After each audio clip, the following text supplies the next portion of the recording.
Voyageuse de l'intérieur, semeuse d'inspiration et de magie. Journée de la phase de l'enchanteresse, cette phase entre l'ovulation et les lunes qui se rapprochent, descente en intériorité, un peu plus de repos chaque jour, prendre le temps de méditer, de se rapprocher de sa dimension spirituelle, de sa connexion peut-être à certaines choses. Bref, prendre ce temps pour ralentir quand c'est possible. Au moins un petit moment par jour pour se connecter consciemment à l'énergie de cette phase.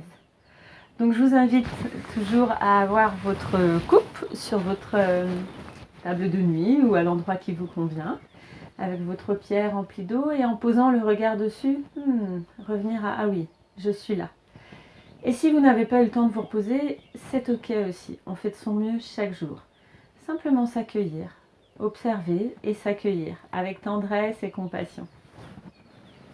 Et puis si vous avez une contraception, eh bien vous pouvez quand même si votre corps n'envoie pas tous les signaux de gonflement de la poitrine, les signaux de ralentissement, vous pouvez quand même consciemment vous connecter à cette énergie et prendre un temps méditatif par jour. Parce qu'énergétiquement, cela permet au corps, cela permet à qui vous êtes d'être reconnu, accueilli dans votre dimension cyclique.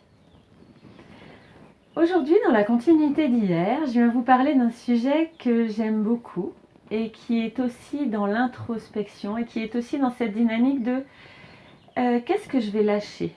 Je vous avais parlé il y a quelques jours de l'espace lâcher l'ancien à l'extérieur dans sa maison.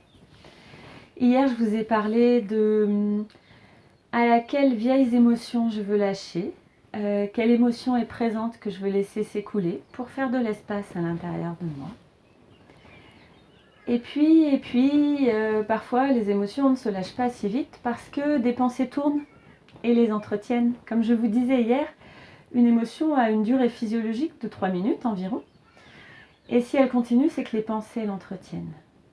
J'avais fait il y a plusieurs mois une vidéo sur l'effet miroir, qui est que, parfois, nous sommes agacés par le comportement d'une personne, notre partenaire, nos enfants. Et puis, peut-être pas vous, mais moi en tout cas, je rentre dans le reproche. Et je continue à alimenter la tension à l'intérieur de moi.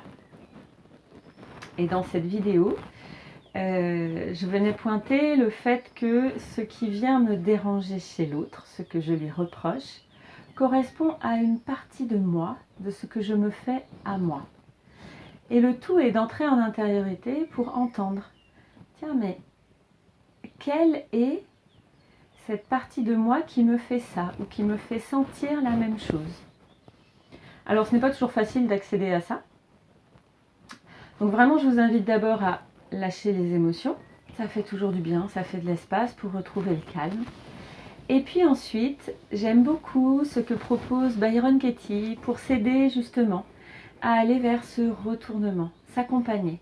Ça s'appelle The Work. Je préfère le mot anglais parce que ça veut dire l'œuvre. Sinon, en français, c'est le travail. Le travail, j'aime moins puisque ça vient de tripalium, instrument de torture. Bon, voilà, entre parenthèses. Et du coup, je vous invite, si le retournement, le miroir n'est pas aisé pour vous à trouver en intériorité, à utiliser la feuille, les questions que propose Byron Katie. Il y a des vidéos sur YouTube, je vous en mettrai une en lien. Je vous mettrai le lien aussi de où trouver la feuille. Et c'est vraiment le moment dans cette phase de, prendre une affirmation qui me crée vraiment une répétition, une tension répétitive, voire permanente. Et de jouer le jeu, de répondre aux questions. Alors il est souvent plus facile de le faire accompagné avec quelqu'un. Mais déjà en regardant les vidéos de Byron Katie, vous pourrez vous rendre compte un petit peu. Et puis peut-être trouver de l'aide autour de vous pour vous faire accompagner. Ou alors essayer déjà de le faire tout seul.